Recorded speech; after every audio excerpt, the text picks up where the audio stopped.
የመጨረሻው የቲቸር ሬጅስትሬሽን ክፍል ኮንፊርሜሽን ነው። ኮንፊርሜሽን ላይ አፕላይ እንዳደረጋችሁና ዶክመንቶቻችሁ ያስገባችኋቸው መረጃዎች በአድሚኒስትሬተሮች ሪቪው እንደሆነ የሚያሳያችሁ ክፍል ነው። ይሄም እንድትጠብቁ አፕሩቭ እስክትደረጉ እንድትጠብቁ የሚያሳይ ነው። ሌላው ታንክ ዩ ፎር ሰብሚቲንግ ዮር አፕሊኬሽን እና አፕሊኬሽን ሪፈረንስ ነምበሩን የሚያሳይበት ነው። ይህንንም ካደረጋችሁ በኋላ የኢሜይል ኖቲፊኬሽን ይደርሳችኋል። ይህም ኖቲፊኬሽን የሚገልጸው የመጀመሪያው አፕላይ እንዳደረጋችሁ ነው። ሁለተኛው ኢሜይላችሁን ቬሪፋይ ማድረግ እንዳለባችሁ የሚገልጽ ነው።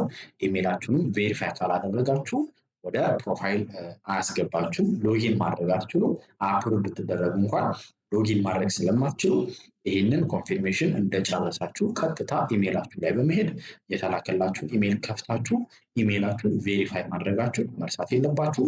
ስለዚህ ይህን ይመስላል። አድሚኖቹ አፕሩቭ እንዳደረጓችሁ ኢሜይል ኖቲፊኬሽን ደርሳችኋል። ያን ኢሜይል ኖቲፊኬሽን እንድትጠብቁ አፕሩቭ እስክትደረጉ ሌሎችም ብዙ አፕሊካንቶች ስለሚኖሩ እነዛ ዶክመንቶች በሙሉ ሪቪው ስለሚደረጉ በትዕግስት ትጠብቃላችሁ።